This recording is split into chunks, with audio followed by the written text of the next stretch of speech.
왜 이렇게 또 이렇게 읽어야 할까 하는 생각을 갖게 되는 것은 바로 결론적으로 말씀을 드리면 이 모든 사람이 하나님께는 소중한 사람들이다.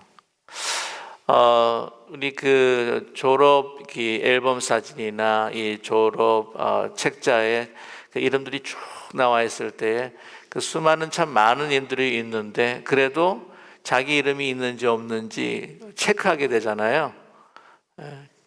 다른 사람들에게는 그렇게 하찮게 보이는 이름이라 할지라도 우리에게는 내 이름이 빠졌으면 사실 기분 나쁘지 않습니까? 2018년도 지나고 2019년도 이제 들어갈 때에 부서 조직하고 그 다음에 이제 임명식 이제 2019년도 시작해야 되고 또 그 우리 목장 또 목양 사역자들 이렇게 배정을 할 때 이 자기 이름 빠지면요 되게 기분 나빠하세요. 그러지 않으시겠어요? 실수로 하나, 한 분, 두 분, 또 어떤 분들은 여러 분 빠질 때가 있습니다. 이게 고의가 아니라 인간적인 이제 실수요. 그런 실수를 이제 하지 말아야 되는데, 그냥 탁 받아보실 때 내 이름만 있으면, fine. 뭐 다른 사람들의 이름이 있든지 없든지 그에 대해서는 별로 그렇게 관심을 가지지 않는 것이 우리 일반적인 사람들의 성정이 아닙니까? 근데 오늘 이게 하나하나 이렇게 기록을 하면서 하나님에게는요, 이 모든 사람들이 다 소중한 사람들이다.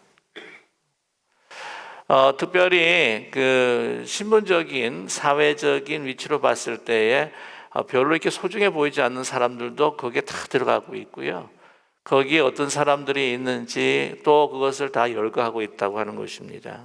예를 들자면 이제 느디딤 같은 사람은 성전에서 노예로 일하던 사람이었습니다. 그래서 이 유대 사람들은 아니고 전쟁 가운데에 이방인으로서 포로가 되어서 끌려온 사람들이 이제 성전에서 제사장들과 또한 제사장을 도우는 레위인들, 또 레위인들을 또 도우는 그 성전의 노예들로 있었는데 그 사람들이 이제 느디딤입니다. 그래서 별로 이렇게 귀하게 여겨지지 않는 신분 가지고 있는 사람들입니다. 그러나 그 사람들도요, 오늘 이 하나님께서 허락하시는 이 아름다운 예루살렘 도성에서 사는 그러한 주민으로, 귀한 주민으로 지금 기록되어 있습니다. 뿐만 아니라 오늘 61절과 66절 나중에도 좀 설명을 하겠지만 족보가 없는 사람들이 있어요. 정확한 족보. 한국 같은 경우에도요, 자기 족보 있다고 이렇게 막 보여주기도 하고, 우리는 족보 있는 집 아니야. 이렇게 말하지 않습니까? 저희 아버님이나 어머님 같은 경우는 이북에서 내려오시기 때문에 족보가 사실은 없으세요. 족보 없는 집안 뭐 이렇게 말할 수도 있겠지만 한국 같은 그 관습이나 오랜 전통 가운데 족보가 굉장히 중요하지 않습니까? 뭐 뼈대 있는 집안, 족보 있는 집안. 61절과 61절에서부터 66절까지 보게 되면 이제 계보가 없다. 이제 족보가 없는 거예요. 정확하게 이 사람이 어떤 사람인가 하는 그런 증명이 하기가 힘든데 그런 640명의 사람들도 어떻게 해요? 다 열거해서 기록되어 있다 하는 것을 보게 되면은 우리가 왜 이 73절까지 있는 이 글들을 우리 구절들을 계속해서 읽으면서 또한 그들의 이름들을 또 우리가 명명을 했는가 하는 것은 이게 하나님 앞에서는 하나님에게는 너무나도 한 사람도 빠짐없이 소중한 사람들이다 라고 하는 것을 우리가 다시 한번 또 체험해 보기 위해서 오늘 이렇게 긴 구절이지만 함께 읽었습니다. 느헤미야 7장 1절과 73절에 대한 말씀은요, 이제 엄청난 힘들고 어려운 그 예루살렘의 성벽을 재건을 이제 했는데 그보다 어떻게 보면 더 중요한 것, 이렇게 성벽을 재건하고 중수하고자 했었던 그 바로 목적이 오늘 이 7장에 기록되어 있다고 하는 것이죠. 바로 하나님을 경외하고 주님 앞에 경배드리고 예배드릴 사람들이라고 하는 것이에요. 성벽 재건, 이거는 하나의 프로젝트입니다. 이것이 비전이 아니에요. 그 비전은 뭐냐? 비전이라고 하는 것은 그곳에서 안전하게 하나님의 백성이 하나님 앞에 경배와 예배를 드리며 하나님 기뻐하시고 이스라엘을 축복하는, 하나님과 이스라엘의 그 백성들, 유대 백성들이 깊은 연합을 통해서 하나님을 사랑하고 하나님은 그 백성들을 사랑하는 그러한 아름다운 관계가 계속해서 지속될 수 있도록 하는 것, 그것이 바로 성벽 재건의 목적이었다고 하는 것이죠.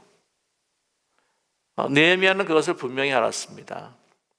이렇게 성벽을 재건하면서 내가 이런 과업을 성취했노라 라고 자기의 공로를 나타내는 것이 그의 목적이 결코 아니었습니다. 더 중요한 것은 뭐냐? 그 성전을 지키면서 그보다 더 중요한 것은 무엇이냐? 자유롭게 평화 가운데에 하나님 앞에 제사와 경배를 드리고 하나님은 그 백성들을 축복하는 그 아름다운 그 관계, 그를 위해서 성벽을 재건했다고 하는 사실입니다. 저와 여러분, 우리가 귀하고 아주 좋고 훌륭한 집에서 사는 것도 이제 좋겠지만, 그러나 그보다 더 소중한 것이 무엇일까요? 가족 구성원들이 그 안에서 평화롭게 자유함으로 서로 사랑하고 깊은 연합을 이루면서 그곳에 정말 천국을 이루어가는 것이 그 가정의 목적이 아니겠습니까? 그래서 우리 거처할 수 있는 초소가 필요하다고 하는 것은 바로 그것을 이루고자 하는 것이에요. 이 집이라고 하는 것은 누구한테 보여주고 내가 이 정도의 사람이다 라고 나타내려고 하는 것이 결코 아니라는 것이죠. 아버지들은 아이들을 위해서, 가족들을 위해서 열심히 일을 하고 또 돈을 벌지 않습니까? 그러면은 그 돈으로 우리 자녀들이 또한 우리의 가족들이 행복해지겠지. 그러다가 그곳에 그러한 그 도구와 수단을 더 많이 모으기 위해서 집중하다 보니 나중에는요, 어떻게 해요? 가장 중요한 목적인 가족의 관계가 깨어질 때가 있다고 하는 것입니다. 저와 여러분, 우리 교회에서 참 정말 중요한 것은 무엇일까요? 화려하고 웅장한 건물일까요? 아니면 더 중요한 것, 그것은 우리 교회 안에서 구성원을 이루고 있는 지체가 그리스도의 몸을 이루면서 하나님을 사랑하고 그 하나님의 사랑으로 서로 사랑하는 것, 그것이 더 중요하지 않을까요? 우리는 너무나 많은 경우에 목적과 수단이 바뀔 때가 너무나 많습니다. 그건 불행이에요. 외형적인 것들이 중요하지 않다고 하는 것이 아니에요. 우리 내면적인 것, 본질을 위해서 또한 내용을 담기 위해서 가장 최소한의 필요한 외형적인 것이라고 하는 것은 우리에게 주어져야만 합니다. 그러나 그것 수단과 목적이 바뀌어서는 안 된다는 것이죠. 그래서 우리의 가정의 진정한 가치, 그리고 그 가정이 참된 가정이냐, 참된 교회냐라고 하는 것은 뭐예요? 그 안에 있는 구성원들이 어떻게 살아가고 있는가. 오늘 이 성벽을 재건하고 중수한 그 이유도요, 유다의 백성들이, 하나님의 백성들이 외부의 공세에 침략을 받지 않고 그것을 잘 지키면서 평화와 자유함을 누리며 하나님 앞에 자유롭게 은혜 가운데 하나님 앞에 경배하기 위해서 이 성벽을 재건했다고 하는 사실입니다. 그러니까 사실 이 중수한 그 성벽, 그리고 예루살렘의 성벽이 중요하지만 더 중요한 것이 무엇이겠어요? 그 안에 살아야 하는 사람들이죠. 그 안에 사람이 살지 않는다면은요, 또 외세의 침공을 받게 되면은 허물어질 수밖에 없습니다. 지키는 자가 없는데, 그렇지 않습니까? 그래서 오늘 52일 만에 그 완공한 예루살렘의 그 성벽, 그 안에 어떤 지도자를 세울 것인가, 그 성을 지키며 하나님 앞에 예배드려야 할 사람들이 어떤 사람이 되어야 될 것인가 라고 하는 것을 우리에게 말씀해 주고 있습니다. 52일 만에 그 큰 공사를 다 마쳤는데 문제가 하나가 생긴 것이 무엇이냐면은 오늘 사람이 많이 살지 않았다는 것입니다. 그 안에 하나님의 사람으로 세워서 하나님 앞에 경배해야 될 그 사람들이 많지 않으니까 사실 이 성벽 제거하는 것이 그렇게 소용이 없을 수 있다고 하는 것입니다. 그러니까 어떻게 하면 많은 사람들이 살게 하고 이것을 지키기 위해서 그 사람들이 더 하나가 되어서 평화로운 삶을 살아갈 수 있도록 어떤 지도자들을 또 세우는가 하는 것이 오늘 이 느헤미야의 중요한 태스크, 숙제라고 하는 것입니다. 그래서 오늘 7장 1절에서부터 73절 보게 되면은요, 먼저 성벽이 이제 건축이 되었는데 그 안에 사람들을 모으기 전에 지도자가 필요하겠죠. 누가 이것을 운영해 나가야 할 것인가. 그래서 보게 되면은요, 1절에 보게 되면은 세 종류의 사람들을 세우게 됩니다. 보면 문지기 그리고 노래하는 자들과 레위 사람들을 세웠다 라고 말씀하고 있습니다. 문지기 같은 경우에는 꼭 필요하죠. 이것이 군사적인 의미로서의 아마 지도자일 것이다 라고 추측할 수가 있는데, 문지기는 영어로 하면 게이키퍼입니다. 그래서 이제 보통 건물에 보게 되면 수입 같은 분, 그래서 그렇게만 생각하면 결코 안 되고요. 얼마나 중요한 위치를 차지하고 있는지 모르는 것이 이 성을 들어갔다가 나왔다가 하는 그 사람들을 다 파악을 하는 겁니다. 누가 간첩인가, 누가 낯선 사람인가, 누가 우리 이곳에 사는 주민인가 하는 거를 어떻게 해요? 다 파악을 해가지고는요, 이렇게 검시검문하는 사람입니다. 중요하잖아요, 그죠? 아무나 들어오면 안 되지 않습니까? 그래서 이 문을 지키는 사람, 그리고 노래하는 자들, 하나님 앞에 찬양하는 사람들, 영적인 지도자들을 도우고 또한 예배를 돕을 수 있는 노래하는 자들을 세우게 됩니다. 레위 사람들 같은 경우에는 제사장들이 하나님 앞에 제사 드릴 수 있도록 옆에서 섬기는 사람들, 그 사람들을 세운다고 하는 것이죠. 군사적인 것이 필요합니다. 또한 그뿐만 아니라 군사적인 것도 필요하겠지만 또 그만큼 더 중요한 것은 영적인 지도자들을 도울 사람들을 또한 세웠다고 하는 것을 알 수가 있습니다. 그 다음에 오늘 2절의 말씀을 보게 되면은 그 성을 이렇게 경영하고 또한 다스릴 수 있는 사람 두 사람을 택하게 되는데요.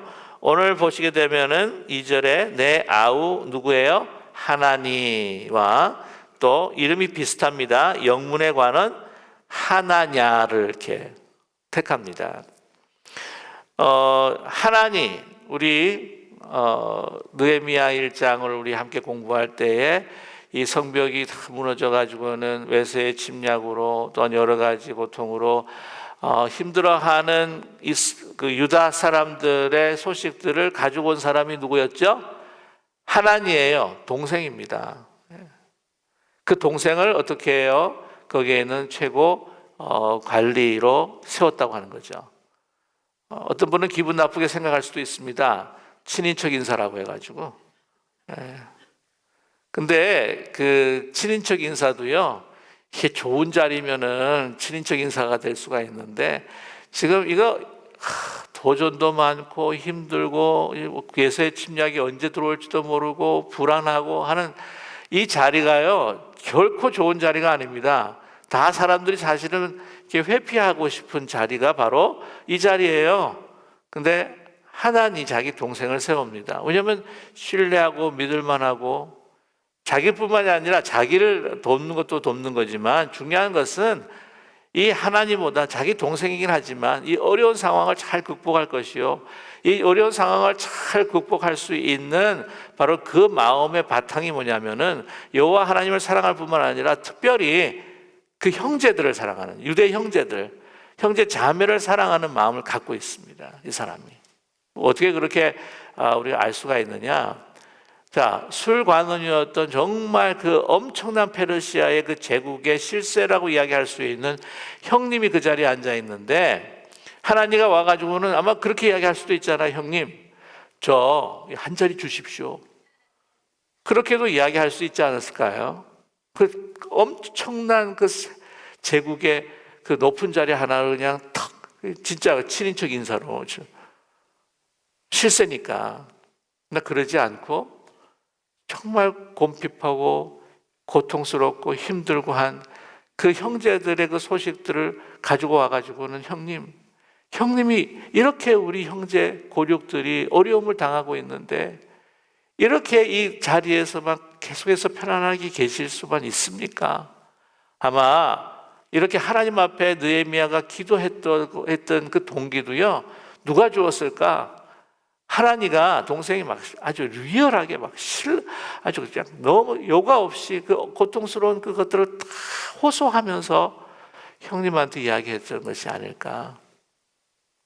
그래서 다시 하나님은 다시 돌아갑니다. 형님이 그 자리에 있는데 편하게 살 수 있었지 않았을까요? 요즘 뭐 한국 교회에서 막 세습이다 뭐다 막 이야기를 하는데, 농촌 지역에 힘들고 어려운 그 교회에 아버님 목회하시다가 그거를 아들이 이어받아 가지고 목회하겠다 그러면은 사람들이 질타합니까? 박수 치잖아요. 뭐 그런 형국이 아닐까 하는 생각을 하게 됩니다. 그러니까 하나님을 선택하는 거죠. 또 한 사람은 하나냐입니다. 이 사람도 혹시 동생인가 하는 생각을 들게 하는데 그런 것 같지는 않고요. 뭐라고 이야기하면 영문의 관원입니다. 영문이라고 하는 것은 그 성에서 여러 이제 망대가 있잖아요. 근데 그 망대 중에서 가장 중앙 망대. 그렇다고 해서 고급 관리는 아닙니다. 하급 관리라고 이야기할 수가 있는데, 그러나 그 중요한 곳이긴 하지만 그곳을 지키는 그 하급 관리였던 하나냐를 선택을 하게 되는데, 그 기준이 무엇이냐? 그건 기족이 아니었던 것 같아요. 하나냐를 뭐라고 설명하고 있냐면, 충성스러운 사람이요 하나님을 경외함이 무리 중에서 뛰어난 사람, 그것입니다. 첫 번째, 충성스러워야 한다는 것이죠. 어떤 상황 속에서도 흔들리지 않고 오직 주님께 순종하고 또한 충성을 다하는 사람. 그래서 그런 마음은 어떤 마음일까요? 하나님을 경외하는, 어떤 누구보다도 경외하는 사람이 되었을 때에 그렇게 순종할 수가 있다고 하는 것이죠. 그것이 바로 자격 조건이었습니다. 스펙이 아니에요. 귀족이나 배경이 결코 아니었습니다. 우리가 사람을 이제 선택을 함에 있어서, 특별히 하나님의 일을 선택함에 있어서 다른 경력보다도 그 마음에 하나님을 정말 순전하게 경외하고 순종하는 자인가 라고 하는 것이 가장 중요한 선택의 기준이다, 우리에게 말씀해 주고 있습니다. 그래서 신약에 오게 되면은요, 뭐라고 이야기하냐면은 하나님을 경외하는 사람의 그 근본의 바탕은 어떤 사람입니까? 성령이 충만한 사람, 그리스도의 영이 충만한 사람입니다. 자, 오늘 말씀 보게 되면은요, 그래서 그들에게 이릅니다. 그래서 이제 3절의 말씀을 보게 되면은 그 성문을 이제 통행을 이제 금지하는 그 시간들을 이야기를 해주는데, 오늘 말씀 보게 되면은 해가 높이 뜨기 전에는 열지 말라. 이게 중천에 떴다 그러면 보통 몇 시를 할까요? 뭐 11시나 12시, 그죠? 그 다음에 예루살렘이 성문을 열지 말고 또 파수할 때 곤문을 닫고 빗장을 지르며 또 예루살렘 주민이 각각 자기 지키는 곳에 파수하되 자기 맞은편을 지키게 하라 라고 이렇게 말씀을 하고 있습니다. 그래서 그 아침 일찍부터 좀 어둑어둑해질 때부터 그 문을 열지 말라는 것이죠. 왜냐하면 또 외세 침략이 또 올 수가 있기 때문에 환할 때, 그때 여러 가지 좀 불편함이 있긴 하겠지만은 그러나 지혜롭게 환할 때 이제 문을 열고, 아마 오늘 이 말씀에 그 아주 바로 분명하게 나타나 있지는 않지만은 또 너무 어두워지지 않고 또 환할 때 문을 닫았지 않았겠느냐라 생각할 수 있습니다. 그리고 자기 그 집 앞에 있는 곳들을 지키도록 했다. 이것은 뭐 인간의 본성이 아니겠습니까, 그죠? 이게 참 중요한 의미 같아요. 그래도요, 자기의 집이 그곳이 무너지면 그의 성 전체가 다 무너질 수가 있다. 한 개인이라고 하는 것이 얼마나 중요한가. 한 사람이 자기가 맡아 있는 분명한 그 본분을 지킨다고 하는 것이 얼마나 중요한가 하는 것을 우리에게 말씀해 주고 있습니다. 우리 교회를 세워감에 있어서 하나님께서 우리에게 주시는 직분들이 있어요. 근데 그 직분을 정말 충성되게 그거 하나를 정말 잘 지키는 것이 교회 공동체 전체에 얼마나 큰 유익이 되는가라고 우리에게 말씀해 주고 있습니다. 뭐 내 하나 요거 하나 한 거 이게 크게 중요한 일이 아닌데 충성을 다하지 않아도 괜찮겠지라고 하는 생각은 버려야 한다는 것이죠. 보통 이제 교회에 새로운 분이나 교회 오래 다니지 않으신 분들이 이제 처음 나와서 이제 한 몇 달간 이렇게 나올 때에 중요한 것은요, 솔직히 말씀을 드리지만, 담임 목사하고의 어떤 관계가 문제가 돼서 가시는 분은 별로 없고요. 그분들이 이제 떠나는 이유는 제가 이렇게 말씀을 드려서 부담스러울지 모르겠지만은 아주 주차 봉사하는 분하고 싸운다든지 그 다음에 안내하시는 분이 인상이 확 찡그러져 가지고는 기분 나쁘게 한다든지 그런 것으로 인해서 떠나신 분들이 종종 있습니다. 아닐 것 같죠? 그게 현실이에요. 친교 봉사하시면서 밥 나눠줄 때 다른 사람들은 많이 나눠주고 나는 적게 준다 이러면은 막 기분 나빠요. 떠나버리고 무시했다 그러고. 그러니까 중요한 것은 자기가 있는 그곳에서 정말 충성을 다하고 그곳에서 신실하게 섬긴다고 하는 것이 얼마나 중요한 것인가라는 것을 우리에게 또 말씀해 주고 있습니다. 자, 그런데 아직까지도 오늘 말씀 보면서 4절에요. 그 성읍은 광대하고 그 주민은 적으며 가옥은 미처 건축지하지 못하였습니다. 그 성읍 예루살렘이 참 큰데 문제가 뭐냐? 사는 사람이 많지 않다는 거죠. 그럴 수밖에 없을 거예요. 그냥 성벽이 다 이렇게 무너지고 여러 가지 회파되었을 때 막 침공을 받으니까 거기에 살 수가 없어가지고는 다른 곳으로 이제 가게 됩니다. 다른 지역으로 다 흩어지게 살지 않았을까요? 왜 예루살렘에서 살고 싶지 않았겠습니까? 그러나 거기서 살면서 거기가 중앙이기 때문에 자꾸 사람들이 공격해 와요. 거기 사는 것이 힘들어요. 그래서 다 다른 지역으로 뿔뿔이 헤어졌을 것입니다. 1차 귀환한 사람들이요. 지금 느헤미야를 지금 시대를 보게 되면은 1차 귀환과의 그 사이가 거진 90년에서 100년 사이입니다. 1차 귀환이 BC 605년이고요. 지금 느헤미야가 3차 귀환한 것이 586년이니까 거진 100년에 가깝습니다.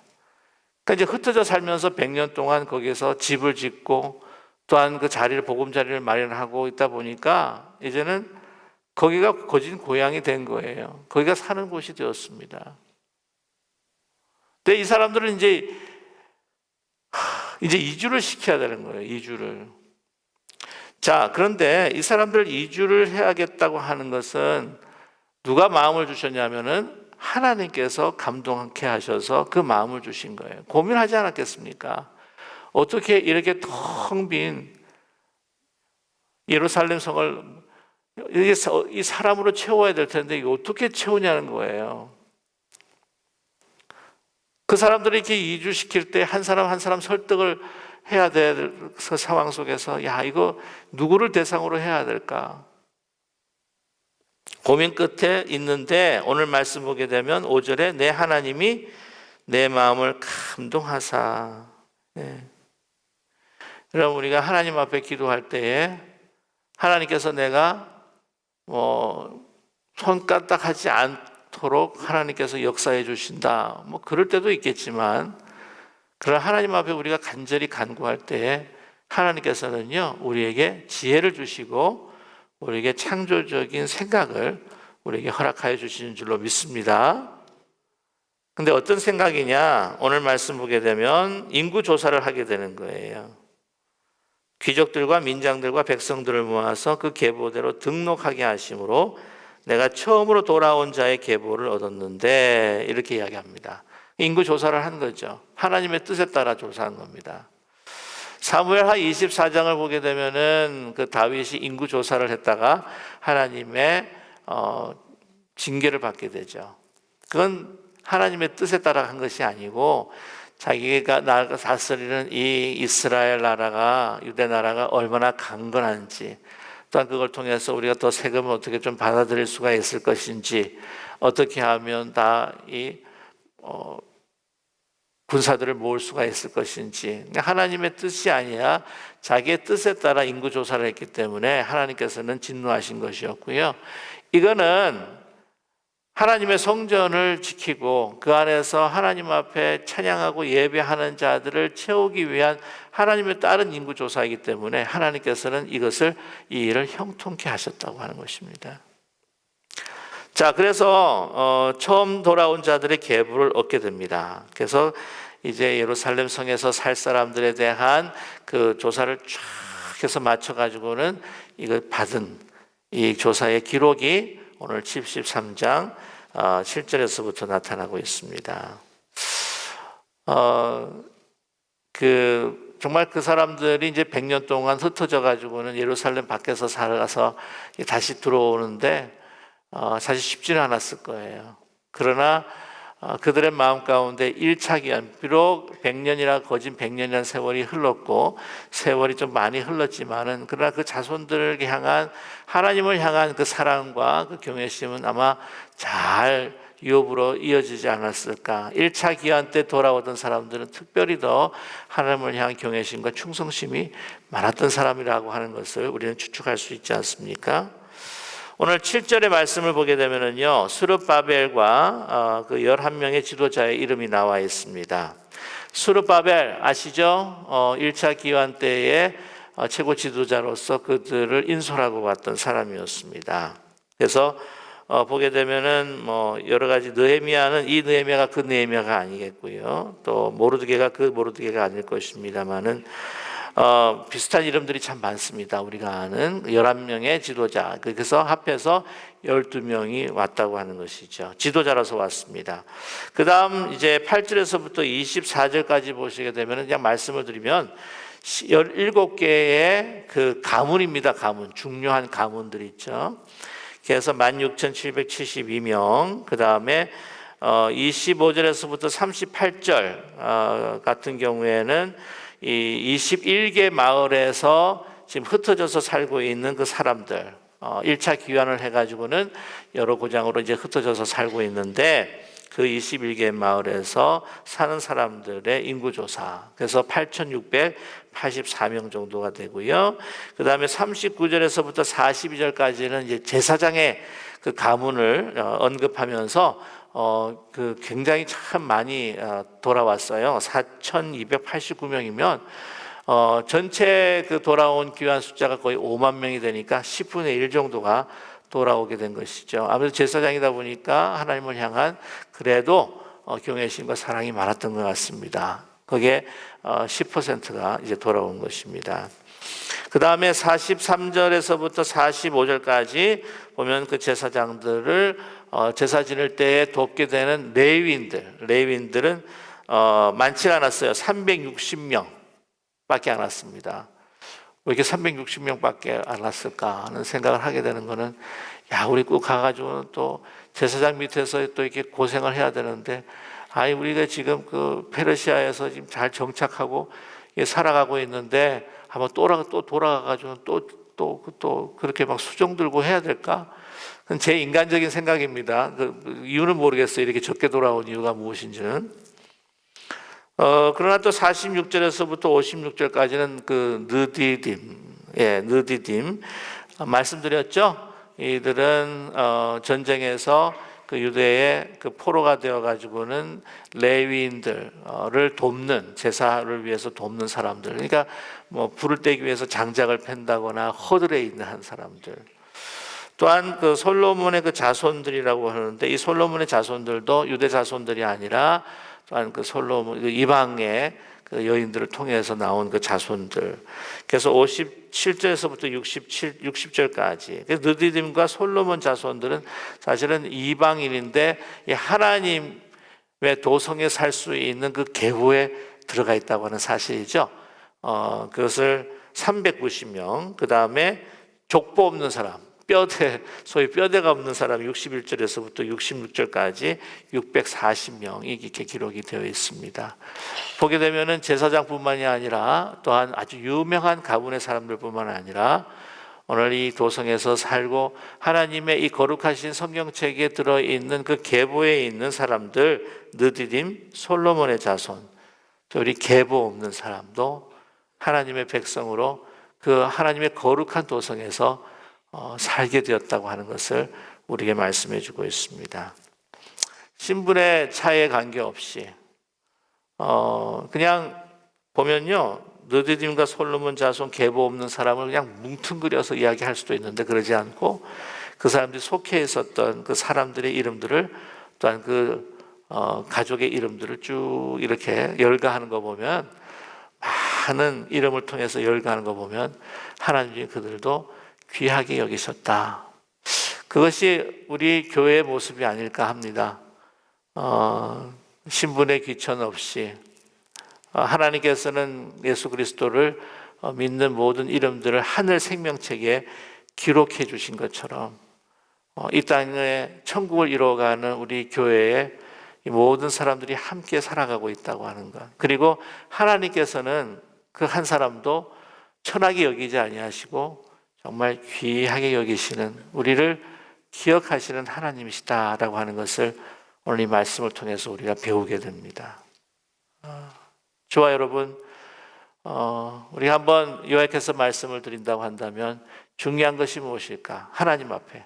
그 성벽도 중요하지만 그러나 그 성벽의 목적이 되었던 하나님의 사람들, 하나님 앞에 자유와 평화를 누리면서 하나님을 사랑하고 하나님과 연합하는 그러한 경배의 장소가 바로 하나님을 경외하는 장소가 이 예루살렘 성이 되기를 원하셨다. 그곳에 하나님의 백성의 신분과 어떤 그러한 배경에 관계없이 이 사람들이 하나님의 은혜와 은총 가운데 살아가는 사람들이 되었다라고 하는 사실들을 우리가 깊이 깨달으면서 우리가 하나님의 마음을 조금 더 이해하고 또 하나님을 기억하고 또 우리 서로를 기억하면서 정말 이러한 아름다운 이 모습이 우리 기쁜 우리 교회에 나타날 수 있도록 우리 서로 함께 하시며 주님과 함께 연합하며 우리가 하나 되는 우리 기쁜 우리 교회가 되시기를 주님의 이름으로 간절히 축원합니다.